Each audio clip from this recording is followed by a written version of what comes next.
Yes mga boss, so magbibigay lang ako mga boss ng kaunting trivia, kaunting kaalaman kung paano natin papatagalin yung buhay ng ating mismong core, yung aparato natin ng mga boss.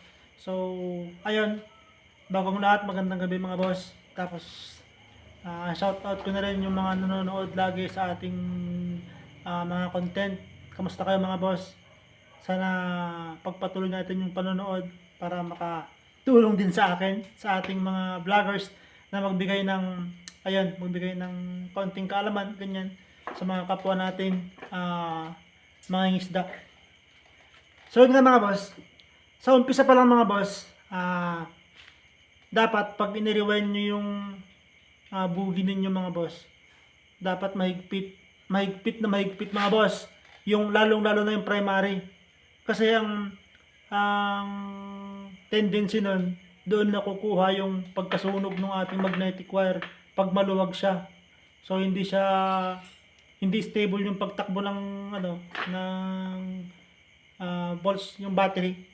Kaya siya nagkakaroon ng sunog. Mapapansin yung mga boss, magkakaroon siya ng spot. May mga spot yung magnetic wire pag binaklas ninyo.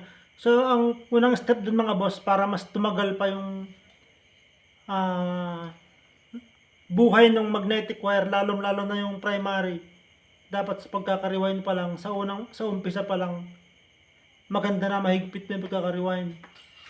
Tapos naman mga boss, pag may mga space naman siya, gaya nito, walang space sa mga boss, hindi ko siya binalot kasi gusto kong ipakita.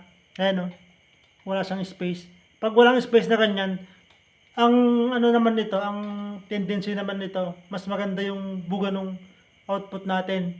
So, pag mayroon siyang mga space, hindi siya magbibigay ng magandang output. Ayun nga mga boss. Then, ang isa pa dito mga boss, dapat yung core natin, medyo makapal yung pagkakabalot niya bago natin simulan.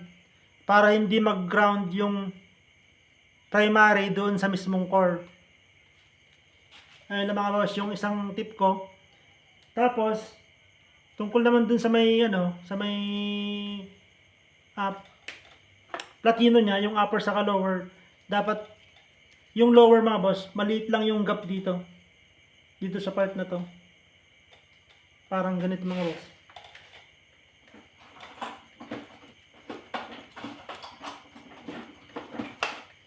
So ito yung lower natin Dapat maliit lang mga boss yung gap niya. Super liit lang. Para yung magnetic field ng ating core salo lahat nung lower na platino mga boss.